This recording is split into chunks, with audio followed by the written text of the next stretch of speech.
Hello, welcome to Let's Keep Moving. My name is Tim Nordahl. I'm a physical therapist at the Boston University Center for Neuro Rehab, and I wanted to thank you for joining us today. Today we're going to be talking about group exercise and Parkinson's disease. If you have a chance, feel free to type in, let me know where you're coming from, and let me know if you are using a group exercise class to help you with your exercise routine. I'd love to hear what you're trying. So I just wanted to make a quick introduction from myself and the team. Again, we're from the Boston University Center for Neuro Rehab. You can see our social media tags here. And we are a team of researchers and physical therapists who work to optimize the rehabilitation for people with Parkinson's.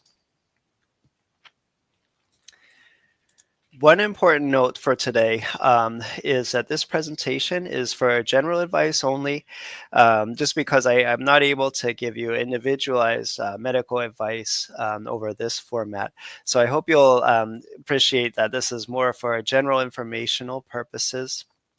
One other thing, when we talk about the group exercise classes, we'll be talking about types of exercise generally, but I don't mean to imply that the APDA is specifically endorsing one specific program we mention or not. So what we're going to try to go over today are a few different things. One is to talk about just what's the role of group exercise in general for managing exercise and your Parkinson's symptoms. I also want to talk about some of the general exercise guidelines for people with Parkinson's that exist. We'll go over some of the common group exercise programs that could be available in your community. And then finally, to bring it home, we want to talk about how you could use different combinations of these group exercise programs to take what you know you're supposed to get from these exercise guidelines and use different groups to put a perfect routine together. So first, let's talk about why group exercise can be important. And this is kind of group exercise as opposed to exercising on your own. So the first thing is that you will have a leader running the exercise group, and depending on the leaders, the group facilitators' expertise, and the class size, you can expect to get a little bit more guidance on the exercises than you would receive exercising by yourself. So in other words, there's someone watching the participants in the group exercise program, making sure they're doing the exercises correctly, they're maintaining safety. That's definitely one of the advantages to exercising in this group setting. Another reason that some people with Parkinson's can have trouble maintaining an exercise routine over time is some of the non-motor symptoms that can occur with Parkinson's. So these are things you may or may not experience, but things like problems with apathy or a lack of interest in doing or maintaining an activity can be a common barrier that some people with Parkinson's experience, and it keeps them from exercising regularly. So one thing, these group exercise programs are just a little bit more intrinsically motivating. So, having the group be a little bit more fun than exercising by yourself can help people to manage some of that problem with motivation, if that's a problem for you. Another barrier is just some people can have trouble organizing their schedule. So I don't know if any of you experience this, but kind of having your goal of exercising in the morning, and you wake up and you have your breakfast, but then you realize all these different chores that you have to do across your day, and your day kind of gets away from you, and all of a sudden you realize it's 4:30 p.m. and you haven't gotten around to it, but you need to start getting ready for dinner. So having a regularly scheduled group class can help to reduce this tendency to having trouble just even deciding when to start exercising. In other words, if you know you have a Tai Chi class at 11 in the morning on Tuesday and Thursday, sometimes that structure can really help people stick to a routine a little bit more. So that's kind of how the group classes can help with the non-motor barriers to exercise. We also know from research that lack of social support for exercise is another barrier for many people.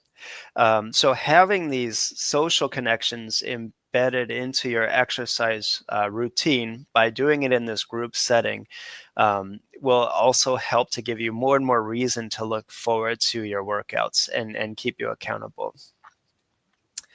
Um, and then lastly, the other thing I wanted to talk about here is just the variety benefit. So some people will use a group exercise class once or twice a week um, to help with variety in their routine. What I'll get to on my next slide is that there are many different types of exercise, and you kind of have to do a little bit of everything to get the most benefit out of your routine.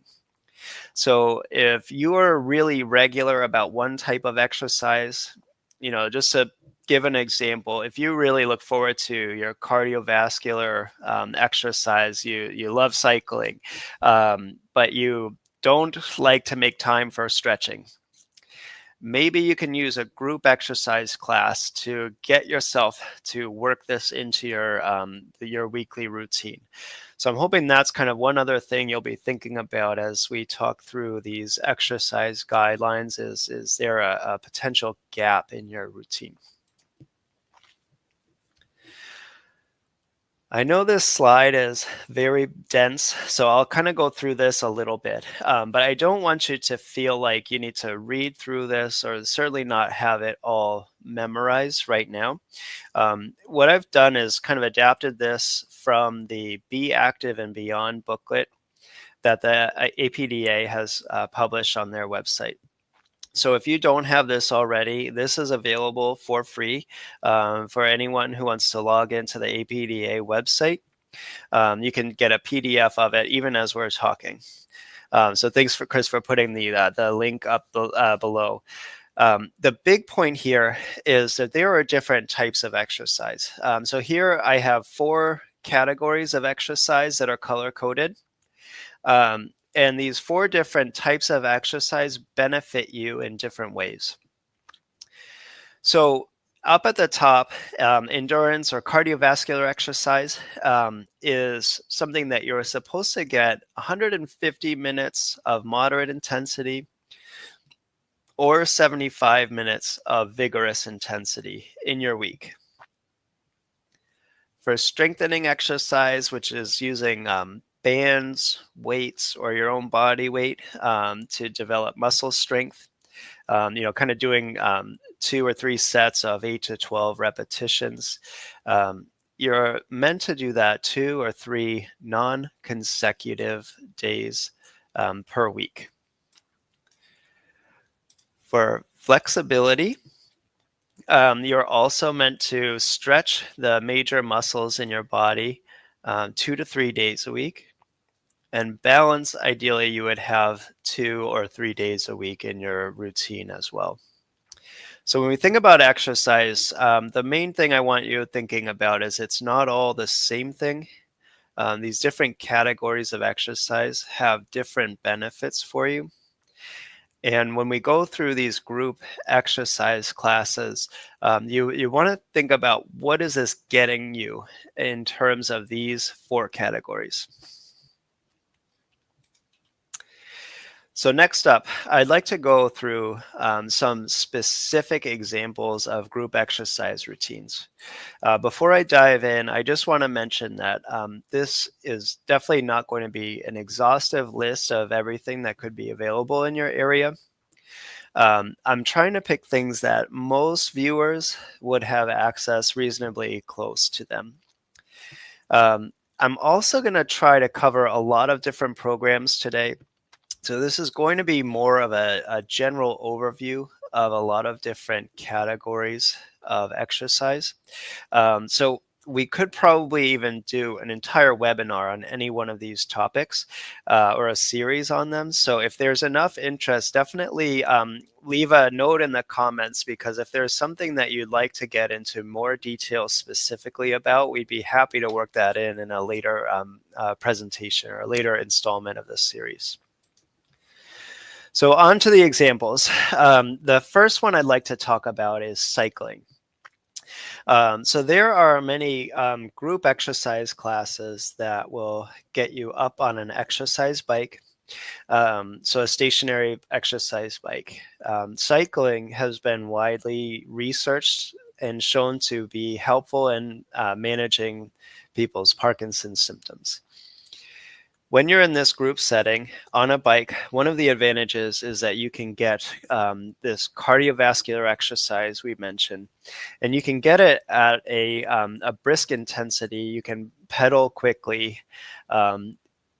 There's probably less of a fall risk if you're in the seated position than you were to use a treadmill or walking. So if that's something that concerns you, that's one way that you could use cycling to your advantage. In this group setting, it also might help you to maintain a faster pace than you would do on your own. So that's one of the examples of how this group setting could help you actually get a higher intensity workout than if you were to bike on your own. If you're on your own, you have to really watch yourself and make sure you're keeping your goal cadence. But there's an instructor there to help you if you're starting to lag behind. Excuse me. You also might be able to find a group walking program in your routine. These are usually run through gym or even community centers in your area. They could vary a little bit depending on their duration or how many times a week, and even the pace that people are walking at. But walking is truly one of the best exercises for Parkinson's, and you can balance. You want to think about rather balancing your social benefits to these group programs and safety concerns and the demand for walking at that brisk pace.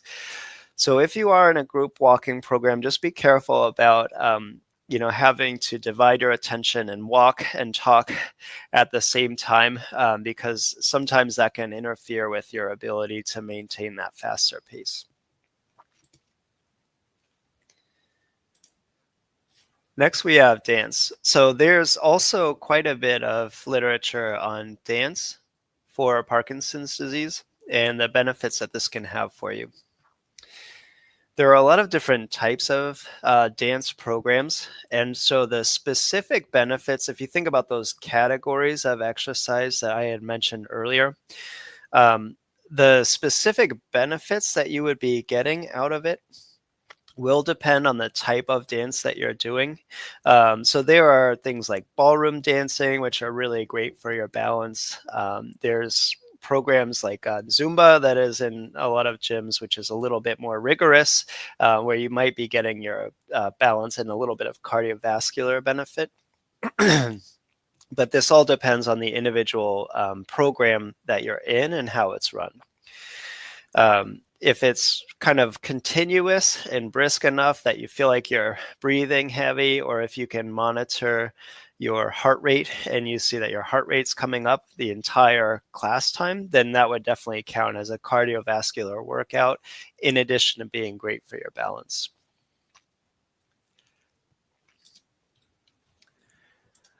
Yoga is another category of exercise that should be available in your community.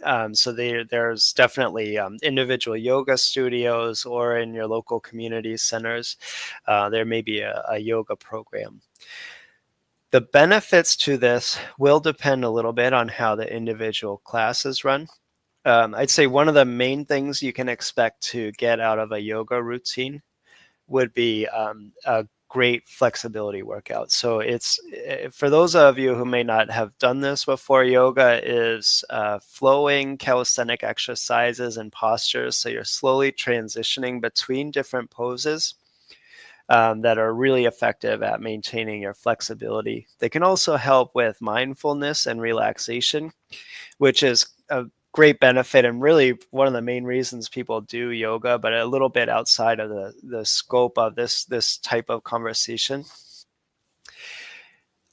Depending on the individual class and the postures that the teacher takes you through and your current fitness level, you might also experience benefits to your balance and strength. So if there's poses where you can balance on one leg and you can work on that, there are different yoga poses that will also incorporate those sorts of benefits. If your muscles feel very tired after a session, that might be an indication that it's a good strength challenge as well.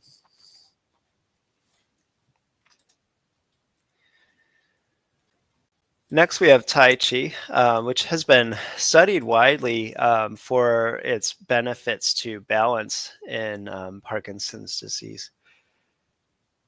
Tai Chi is actually a martial art that involves slow flowing transitions between different postures. So it's a deliberate, slow pace movement. And like I had mentioned, the primary benefit that you would be getting out of this would be for your balance. But it is widely researched for its benefits for people's balance and widely available through community centers. Of course, we've got boxing as well. So there are many different kind of non-contact boxing programs that have been designed specifically for people with Parkinson's. These programs are modeled after a traditional boxing training camp. This is a unique sport that people need to be good at having their high strength, high agility, great cardiovascular endurance. So this is one class I usually tell my patients to think of it as it's kind of doing a little bit of everything that you would need in your routine. So it doesn't specifically do just one category of exercise. It kind of gets you a little bit of everything. And the class length is usually, depending on the program, about somewhere between an hour and an hour and a half. But they'll do stretching, strengthening before and after the workouts. While you're on the heavy bag punching, you can get up to a cardiovascular intensity, and some of the footwork drills will help with your balance. So the way that you have to step around the bag or do different agility exercises will also help with your balance. So this is a great way to get a little bit of everything. And finally, I just wanted to put this slide in to remind myself that there are all sorts of other classes out there. So if you're interested in exercising in a group setting, see what your local community center or Council on Aging might have. Your gym should also have some of these, but getting in detail about the specific focus of the class is important. So a lot of them will have kind of group strengthening classes, or kind of boot camp style classes that are a little bit of strengthening and cardiovascular exercise combined.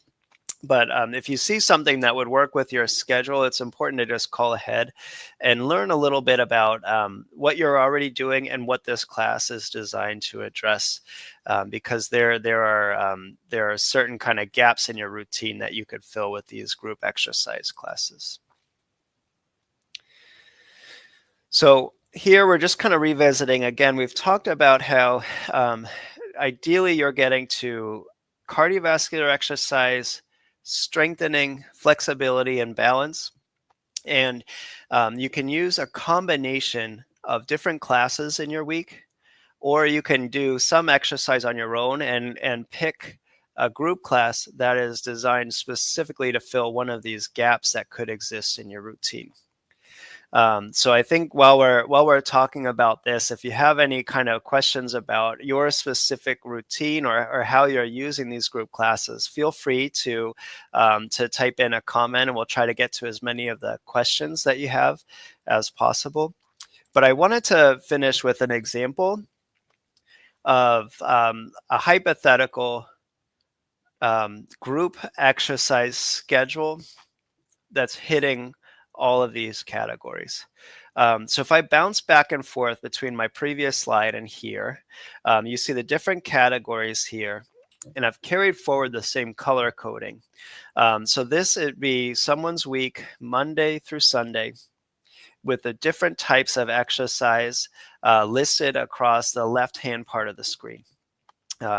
And what I've done is I've filled in different types of exercise classes that would meet these guidelines on your previous page. So, for example, this person would be going to a spin class twice a week. Maybe they're in a walking program on Sunday. They're doing boxing on Wednesday and Friday, and yoga and Tai Chi on Saturday and Monday. So you can see that's not too much. That's one class a day, and they've got all these different exercise categories covered from this specific combination. It doesn't mean to say that this is the right routine for everybody, but this is just an example of how doing a different combination of these different classes can help you hit the recommended guidelines. So I wanted to start to pull into your audience questions now. But before I do, I wanted to just leave up the contact information for the APDA exercise helpline. So this is a free phone number to call. We can also be contacted by email.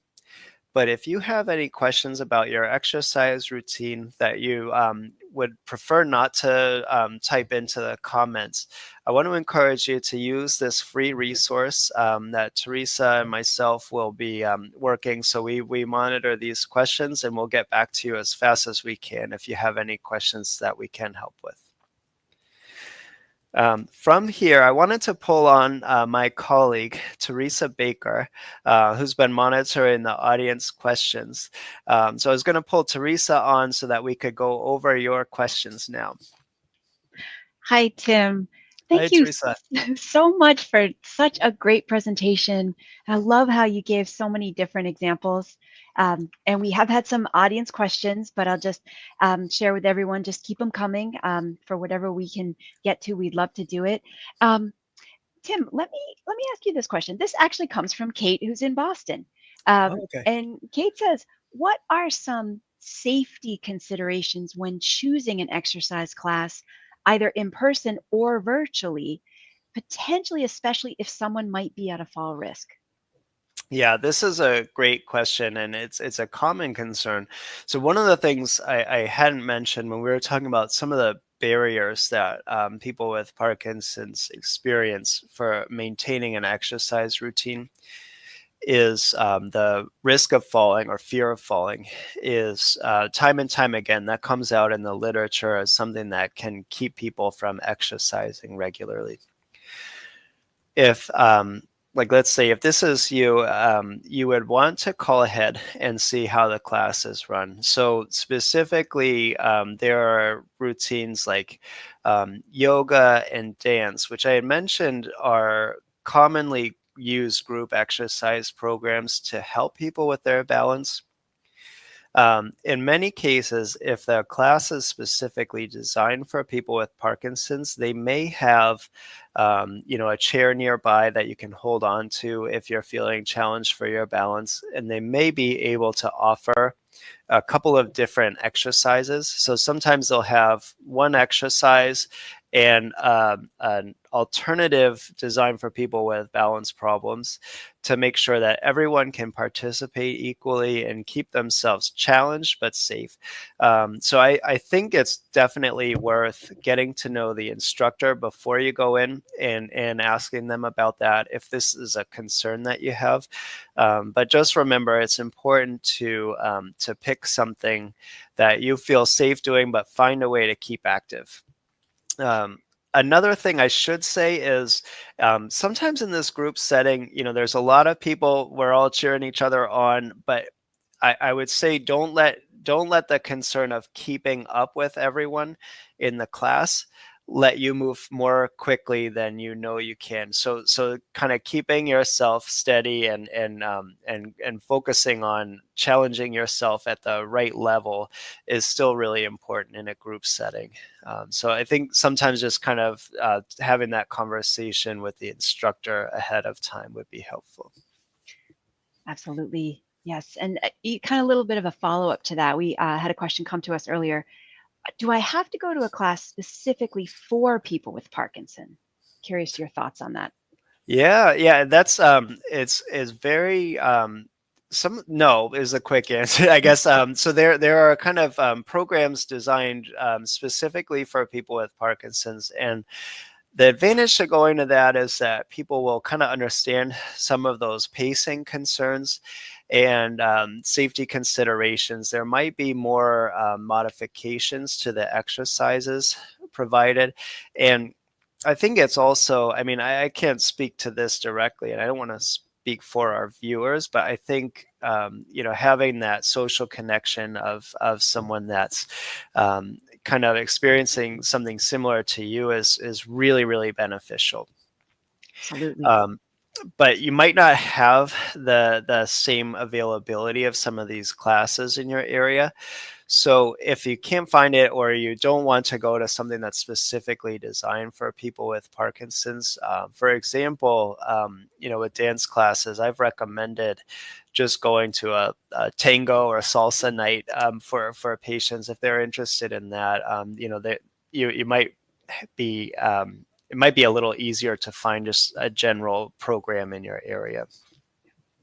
I think one of the viewers who wrote in, Teresa from Palo Verdes in California, she wrote that she's attending a group exercise class at the local physical therapy clinic that is specifically for people with Parkinson. So I think the physical therapist connection, I think, may also be another avenue to kind of find group exercise programs that may be, more appropriate for people with Parkinson. Yeah, that's great. Yeah, A yeah, lot of physical therapy clinics do run group programs. So if you have a PT you're already seeing, you might be able to find a group class through them.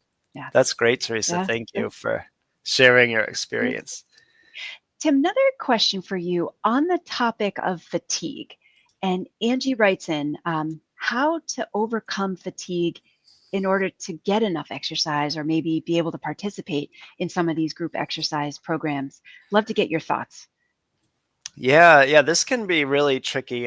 Fatigue can be very troublesome for people, and you know, generally, generally, there's usually some amount of exercise that should be helpful for you. But sometimes in physical therapy, we have to break up the workouts into smaller pieces to help people manage that a little bit better, but still get them closer to these general guidelines. So one, I would say, make sure you're trying to get as close to that as you can without making yourself very fatigued or limiting your function after you exercise. It's really important to still have energy for the rest of your day. Um, so these group classes, because they're trying to pack in as much as they can in 1 hour, sometimes can be a little bit tricky.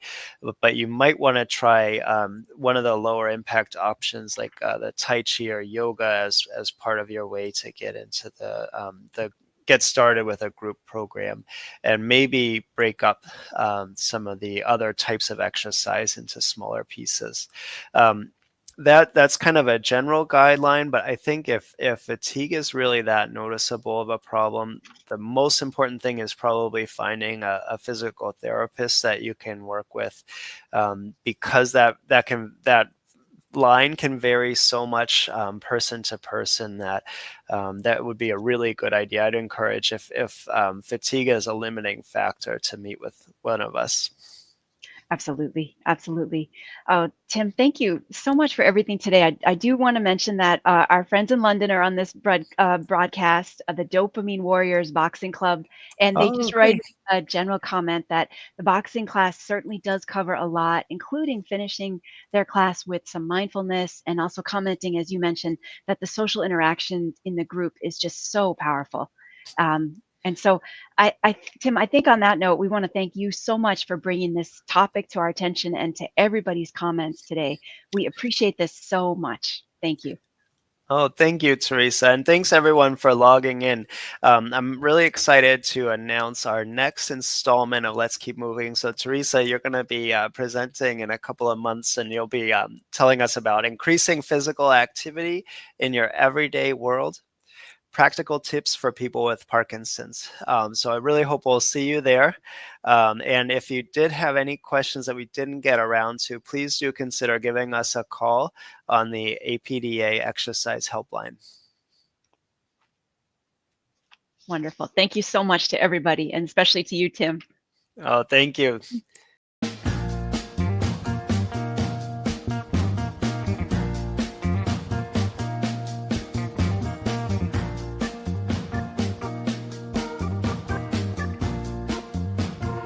Hi, I'm Leslie Chambers, President and CEO of the American Parkinson Disease Association. Thank you so much for joining us today on our program. Every day, APDA is committed to providing helpful programs just like this one, as well as a wide variety of support groups, exercise classes, and educational programs to support the Parkinson's disease community. Whether online or in person, APDA is here for you every step of the way. You can find all of our upcoming virtual events on our website at apdaparkinson.org/events. We keep you posted on our social media channels as well, so make sure you follow us there.